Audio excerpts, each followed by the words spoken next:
Urban Tube.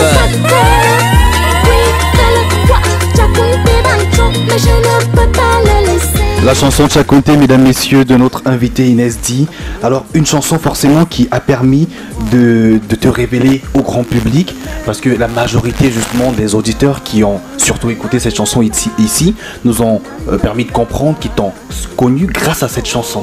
En effet, ouais. C'est grâce à Tchakounté que j'entre sur la scène musicale camerounaise. Et je suis agréablement surprise par l'accueil, en fait. Et très reconnaissante d'ailleurs envers les radios comme IFM qui sans toutefois me connaître ont eu je dirais une espèce de foi en moi et qui m'ont donné la chance justement de révéler au public ce dont je suis capable. Jusqu'aujourd'hui, ouais. Toujours par rapport à ce même titre, tu as fait également la version acoustique. Pourquoi avoir choisi de faire également la version acoustique? Je suis à la base je joue un peu de guitare. Et donc je suis une chanteuse plutôt très émotionnelle. Et la plupart de mes chansons auront des versions acoustiques. C'est-à-dire 90% de mes chansons auront des versions acoustiques. Ça dépend de l'émotion que j'ai liée lorsque j'écrivais la chanson.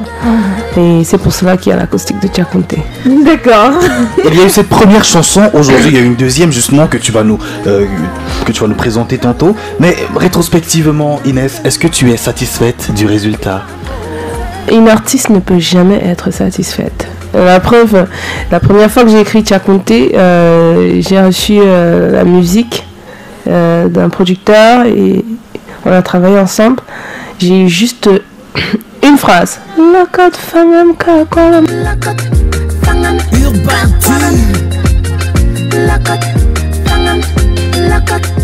Et c'était tout pendant 6 mois. 6 mois. Le 7e mois, j'ai eu une partie du refrain. Et ensuite, j'ai eu le titre plus tard. En fait, la chanson, elle était écrite dans la tête, mais il y a toujours cette petite voix qui te dit non, je ne la sens pas. C'est pas que c'est pas bien, mais vas-y, essaye d'inclure un truc, ou alors enlève ceci, enlève cela. Donc, il y a toujours on cherche la perfection, mais il n'y a pas de standard de perfection. Donc en fait, c'est une fin. On est hanté par la musique, ça hante. Et du coup, je me demande pourquoi t'as pas mangé la banane Malax avant d'écrire, parce que là, t'aurais eu de l'inspiration. Je t'assume. Non, mais j'allais manger le coquille quand même. Là, c'est une parenthèse. Un coup d'essai, un coup de maître. Tu as réussi dans cette chanson à créer non seulement un scénario, déjà, chapeau à ton réalisateur. Ah, merci. C'est un clip vidéo incroyable. Mais surtout, tu as eu la présence d'énormément de personnes dans le vidéogramme. Moustique notamment. Moninga également. Sonita, Fabiola. Oui.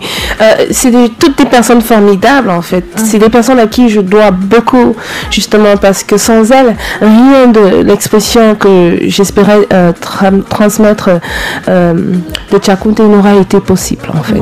Surtout Moustique. Et en fait, il y a eu des scènes où Moustique il a dit non, c'est pas assez dramatique, allons je te porte, et après je te porte pas et tout. Donc tout ça, en fait, ça a joué, parce que et la raison pour laquelle je veux à tout prix avoir cette exposition, c'est parce que tu te dis il faut vraiment profiter du talent camerounais. Au Cameroun d'abord. Donc il faut vraiment que les gens se disent ah tiens, je connais celle-là quelque part. Ah tiens, et qu'on puisse les mettre plus en avant sur la scène. Donc c'était vraiment un honneur pour moi qu'ils aient accepté de faire partie de mon rêve. Et après, le scénario était tellement parfait et bien fait qu'on a plus mis en avant le jeu d'acteur que la danse. Et ça, carrément, c'est un peu inédit. C'est très risqué. Il y avait des gens qui dansaient, mais c'était tellement construit le scénario qu'il fallait illustrer. Et à la place du réalisateur, quand même, j'allais être perplexe, tu vois. Je retire cette partie ou bien je mets cette autre partie. On a exactement traversé ce souci. Il fallait à un moment donné réfléchir, mais en même temps, quand je fais une chanson, j'écris les scénarios dans ma tête. Et tout comme la chanson, c'est pratiquement, je dirais, impossible de me convaincre de faire différemment.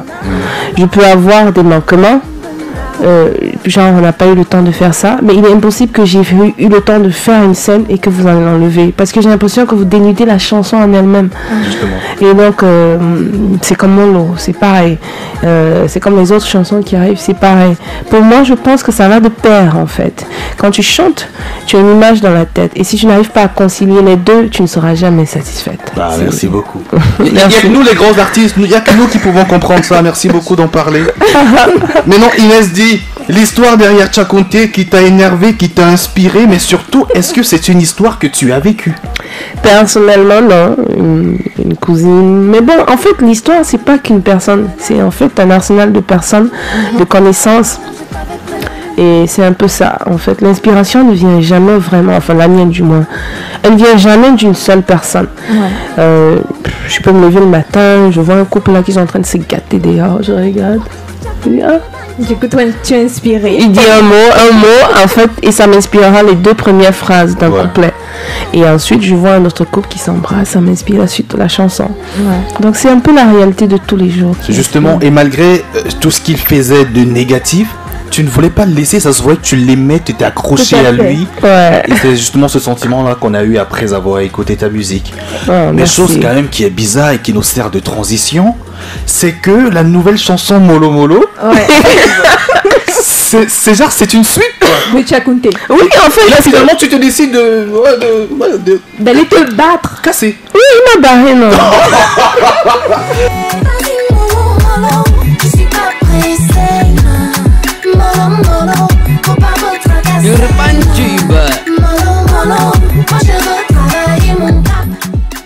Tu sais, c'est un peu l'histoire en fait. C'est vraiment une continuation, je t'assure, parce que c'est un peu comme la réalité qu'on vit selon notre culture et nos normes sociétaires.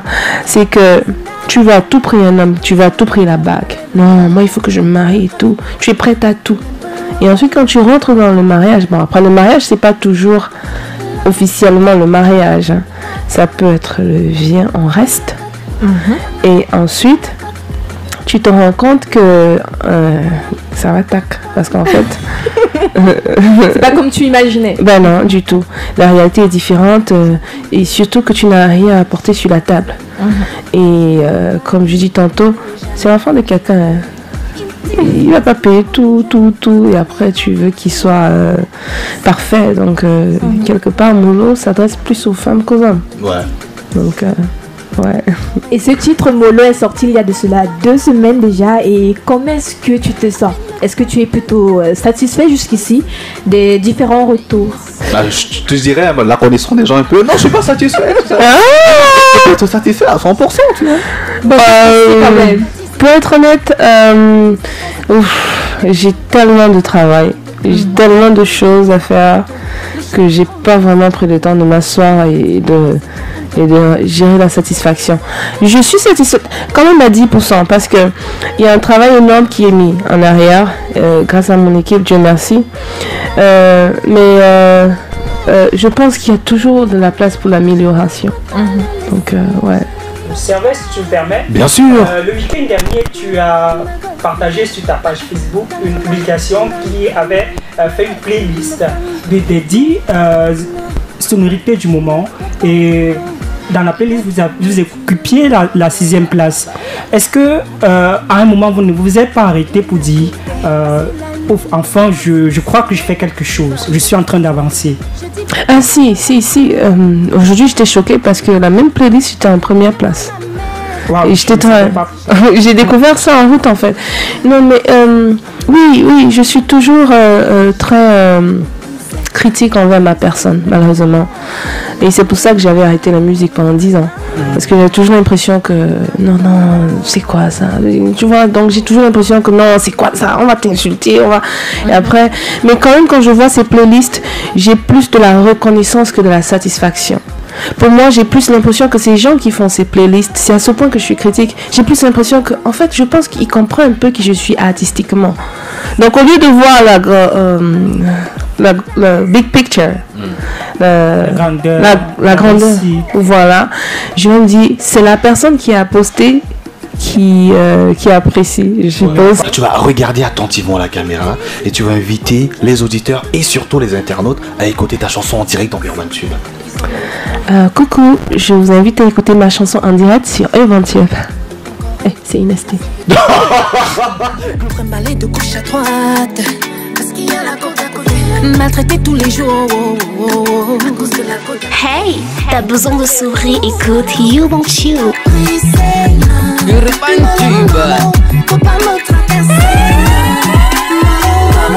Moi je veux travailler mon top. Non, laisse-moi aussi t'étudier. Le top des artistes locaux, uniquement sur You Want You.